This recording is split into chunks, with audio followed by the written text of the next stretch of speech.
So, in honor of Black Maternal Health Week, I'm going to share my birth story. So, my husband is here because I'm forgetful. When we decided we wanted to have a baby, I don't think at that point I knew that I wanted a midwife.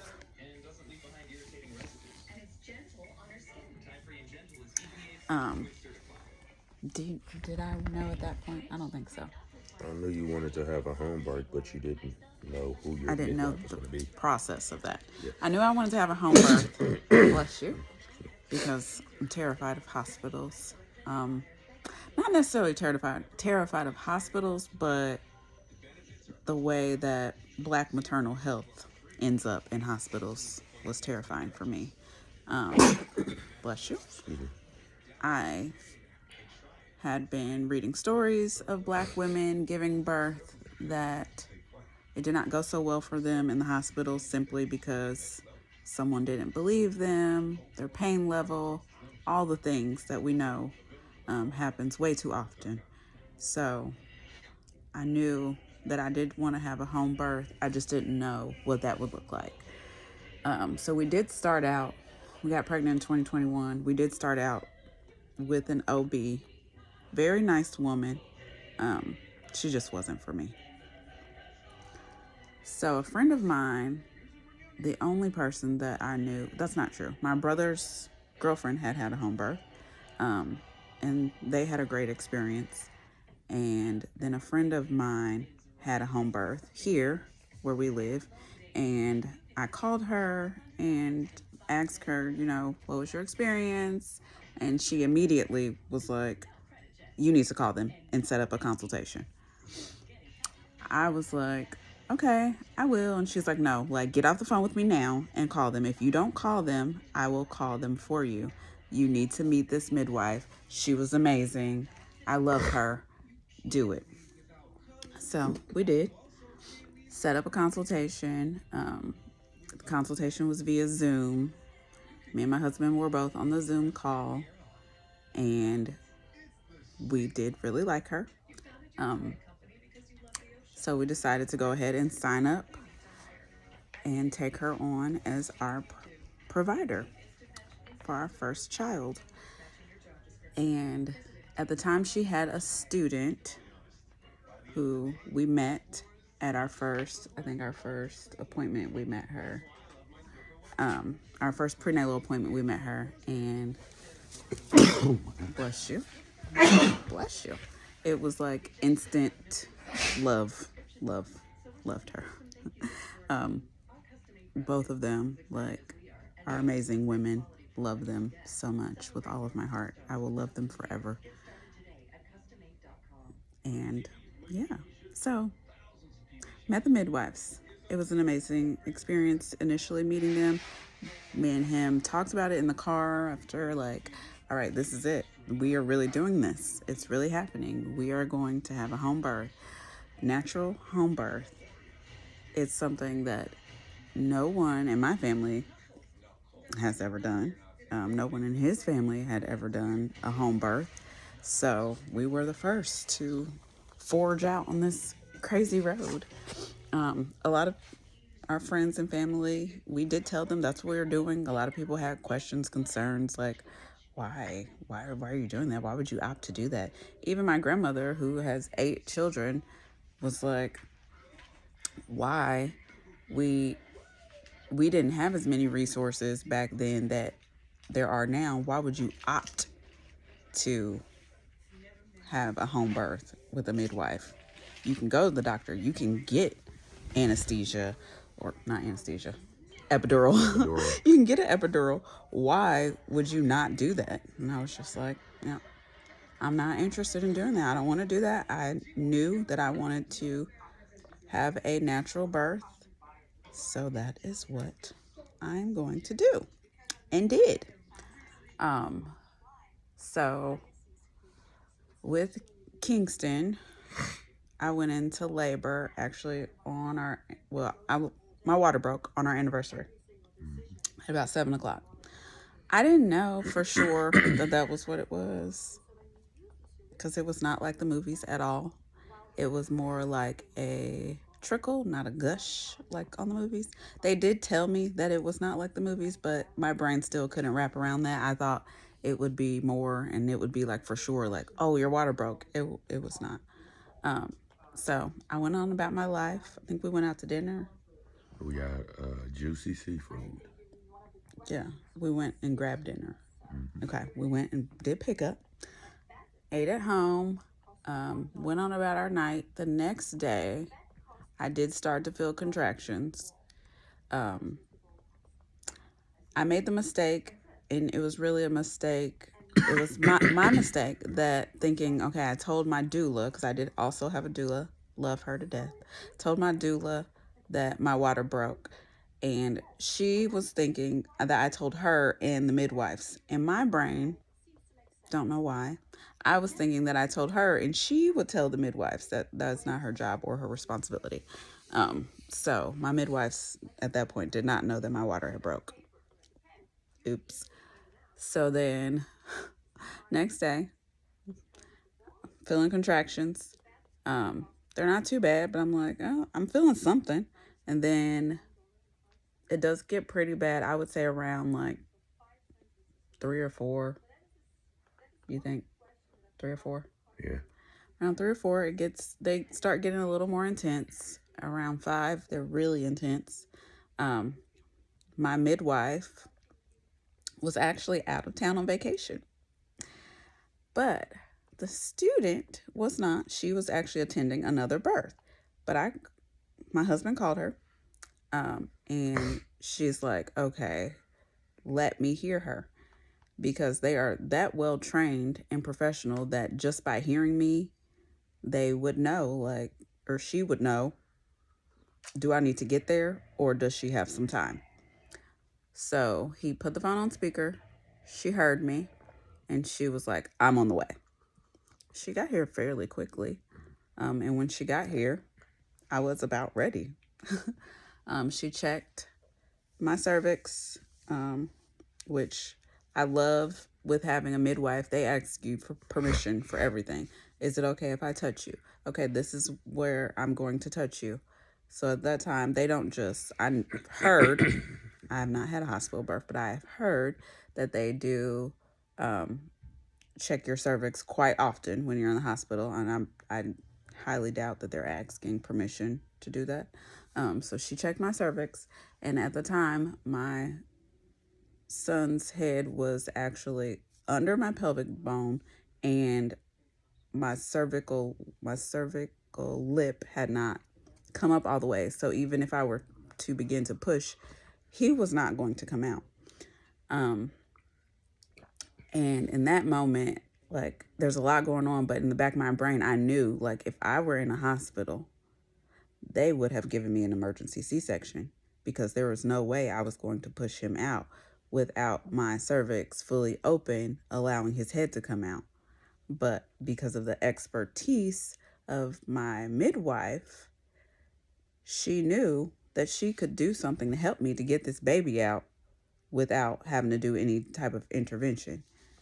So what she did was go in and hold my cervix up so I can push the baby out. So she just went in with her fingers, held it up, and I was able to push my son out. Now, I had this dream, like birth plan in my head. I wanted candles and I wanted music and I was going to be in the birthing tub. That did not happen. I ended up having to lay on my back on the bed because, again, she had to hold my cervical lip up so that my baby could come out. And so, in order for that to take place, I needed to be laying on my back so she could get a clear view of everything and get in there and help me. And I was really sad about that. I remember being very sad that I had to lay on my back because, as we know, in the hospital, you are generally laying on your back. The history behind women having to lay on their back to give birth, if you research it, It's a little crazy. Um, but we also know that that's not the most comfortable position to give birth. You're laying on your back to push something out and down. You're working against gravity. It's more comfortable to be standing up, squatting, on your hands and knees, anything other than laying on your back, honestly. But that's what I had to do. I did it. I didn't push for very long to get my son out.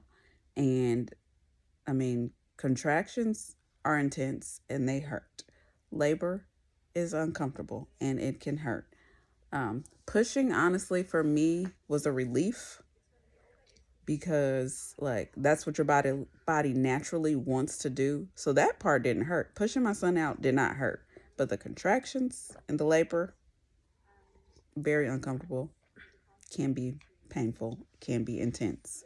Um, I just want to be honest about that because a lot of people tell me I do have a higher pain tolerance. Like I fall asleep getting tattoos. Like I am that person.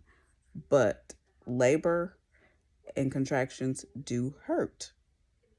There's like no way around that. It is like you can like be in your head and keep yourself calm and be in a peaceful place and you know um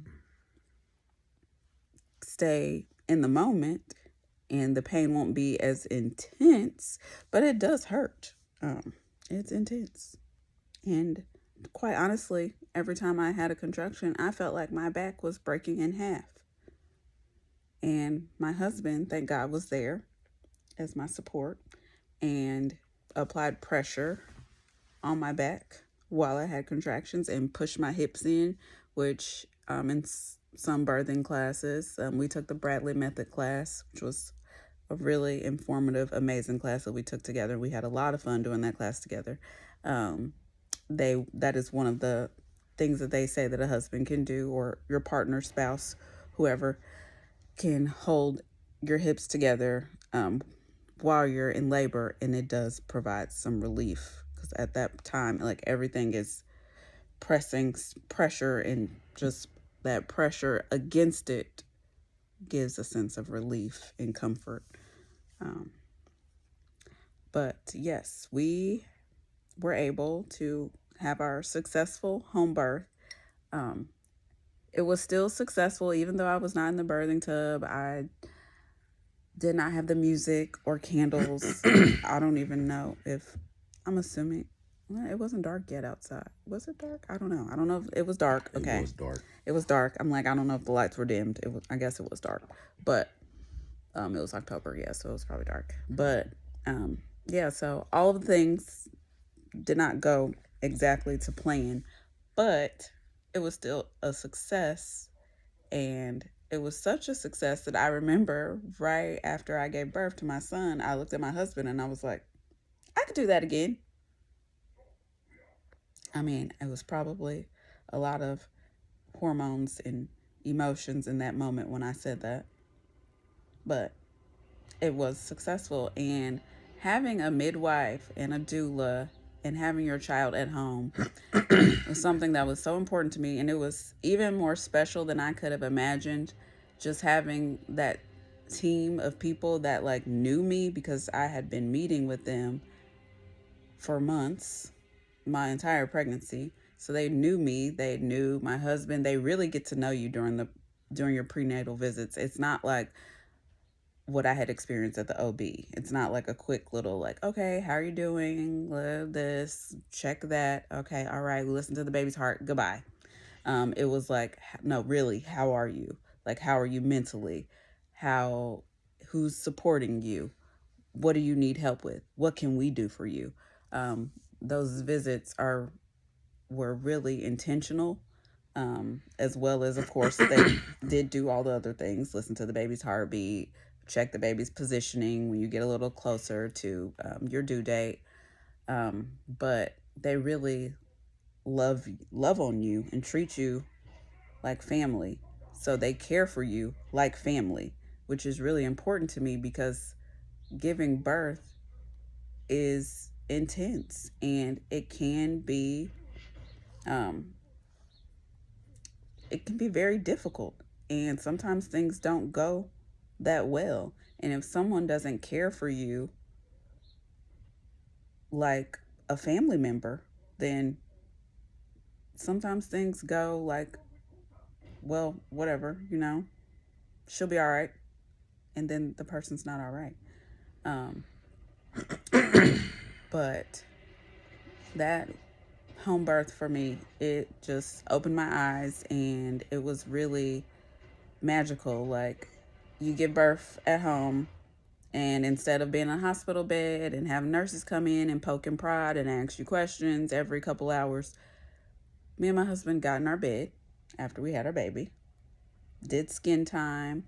Midwife helped me to get my son to latch, and they really make sure that you're comfortable with breastfeeding and the latch, and give your husband or spouse, partner, some information like, this is what she will need, this is the support she needs, this is what you need to look out for in the event that something does happen, um, or she becomes ill after giving birth. Like, this is what you need to look out for. This is when you need to call us. This is when you need to call 911. All of those things.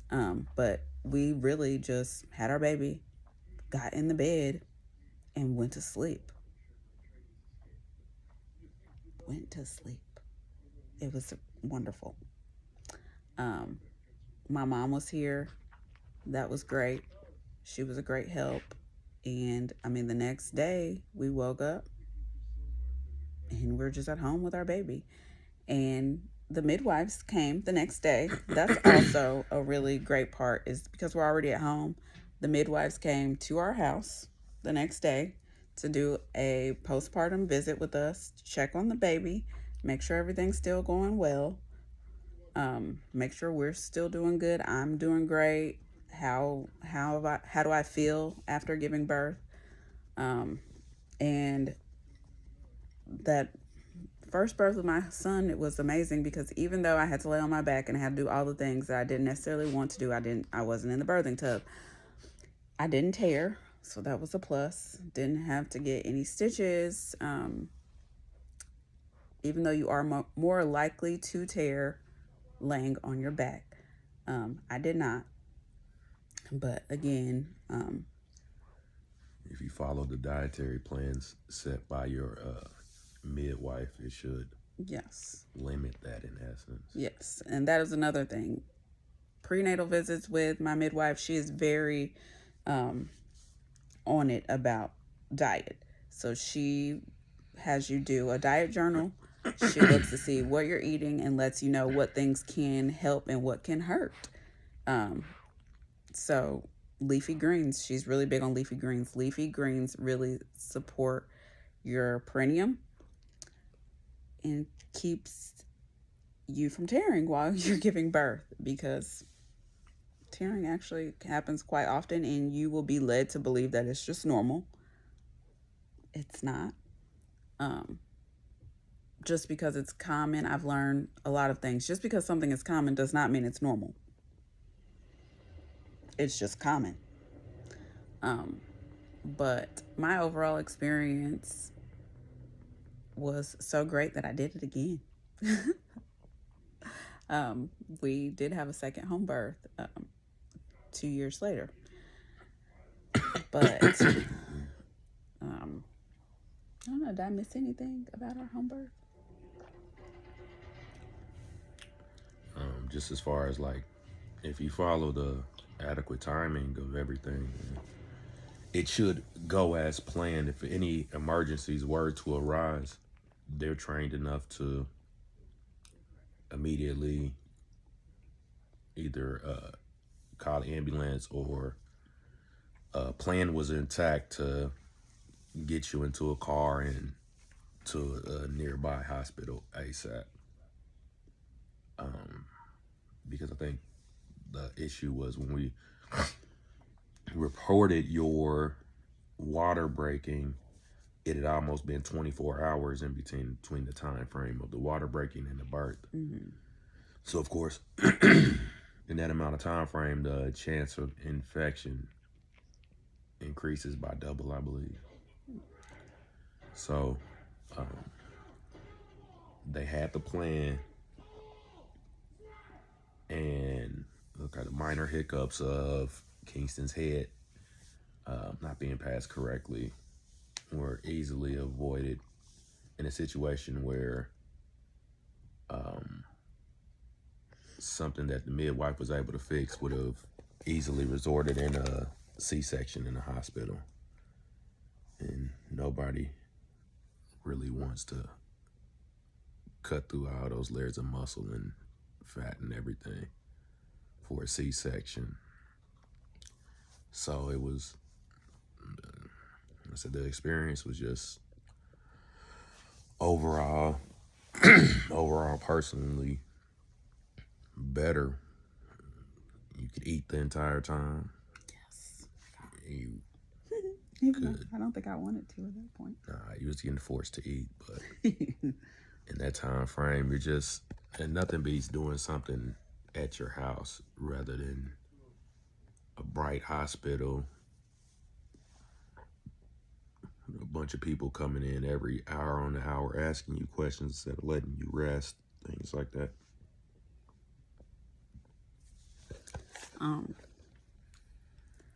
Yeah, I feel like there was something else I wanted to touch on, but I don't remember.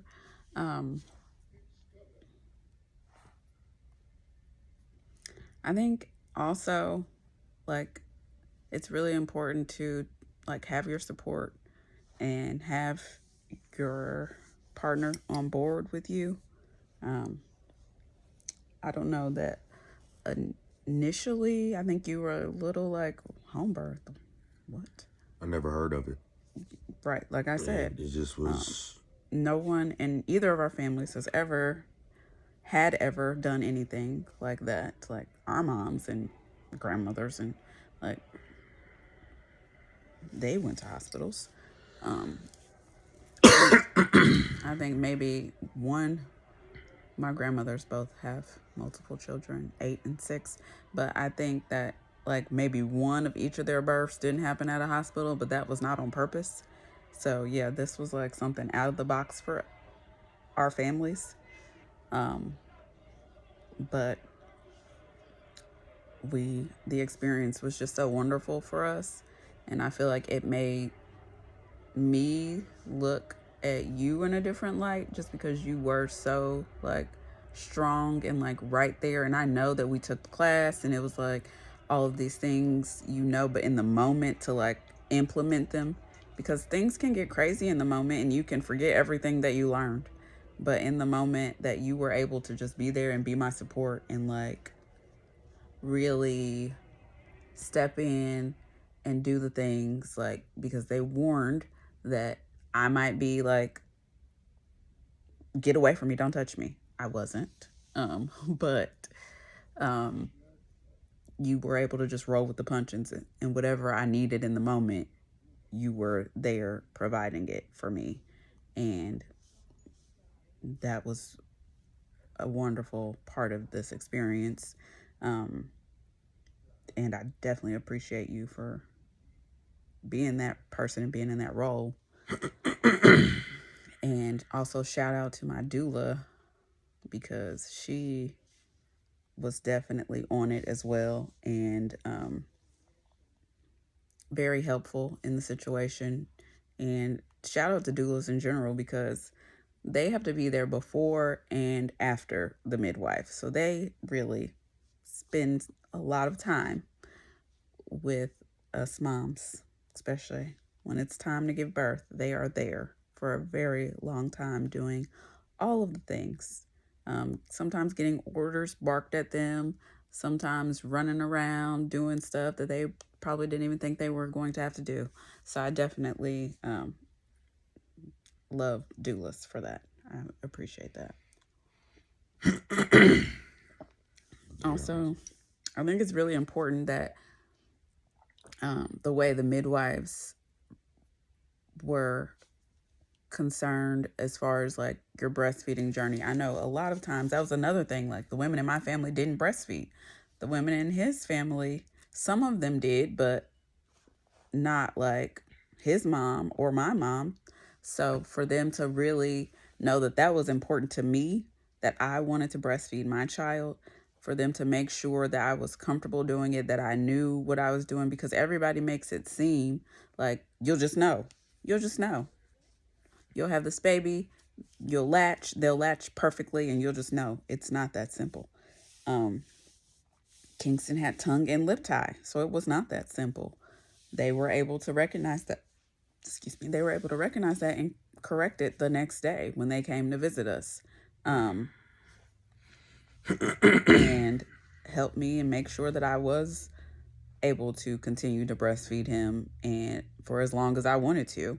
Um, they supported me, and resources that, like, things that they didn't know, because they are um, midwives, they're not IBLLCs. They did, like, let me know if you need help. There are these resources that can further help you outside of our scope. So I definitely appreciate that. I did have to reach out and get help with my son, because we did struggle a little bit with his weight gain and his latch for quite some time. Um, but I got the help that I needed, and I was able to successfully breastfeed him until he was 15 months, somewhere around there. Once he found out about food, it was over. That, and once I got pregnant again, I didn't want to breastfeed anymore.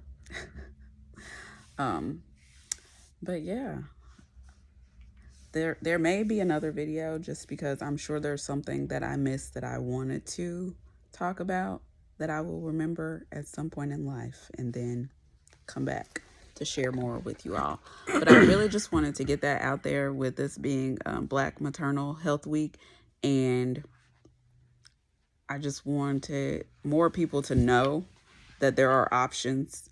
And I know that there is a struggle as far as, like,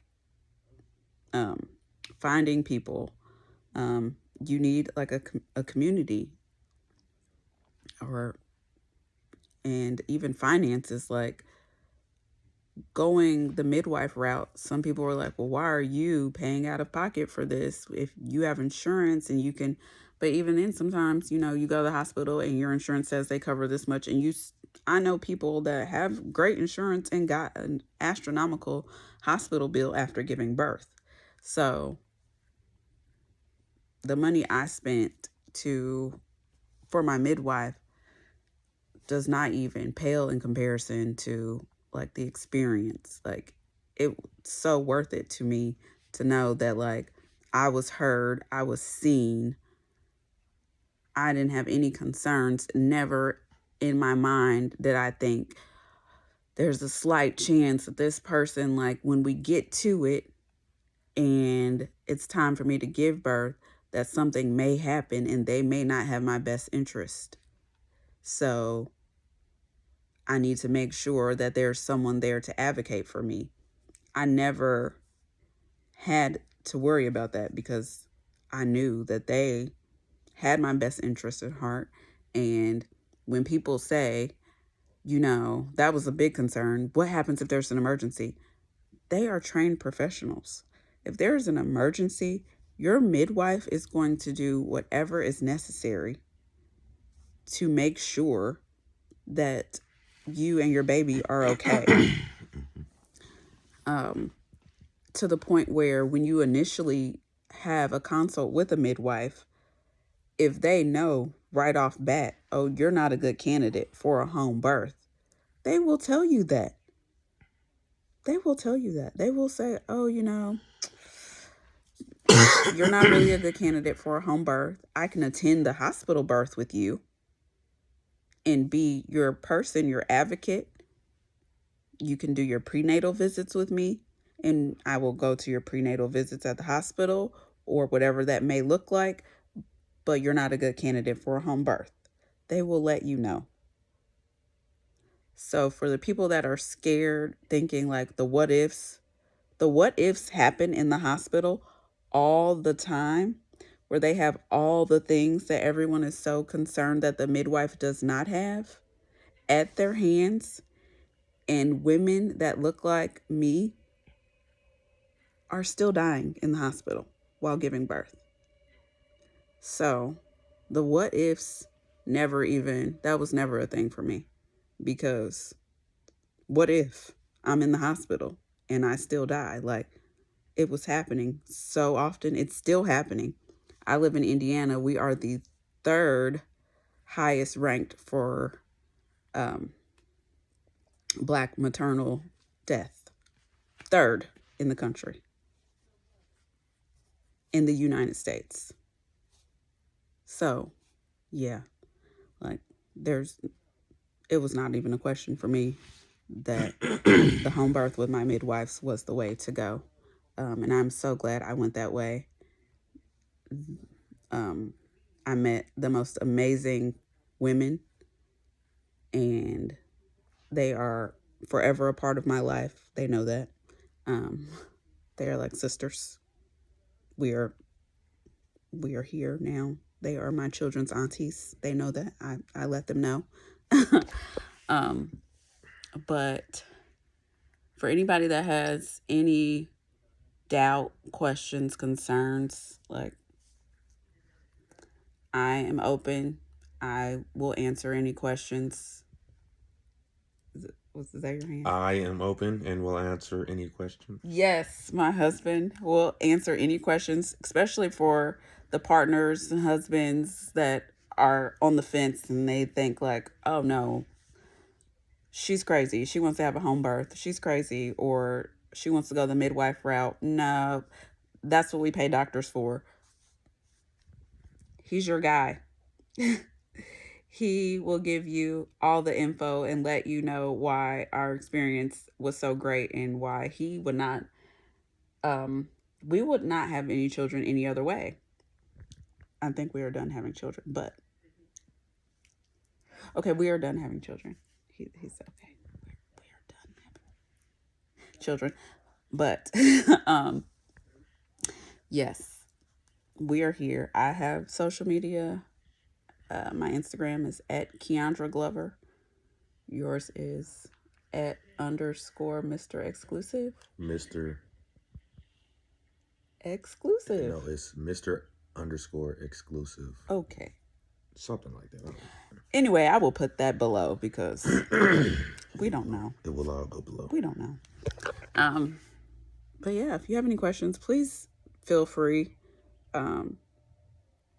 Because I had questions and someone helped me, and I ended up having this wonderful experience. And without that, and without her sharing that with me, who knows? Who knows how it could have turned out? Thanks for watching.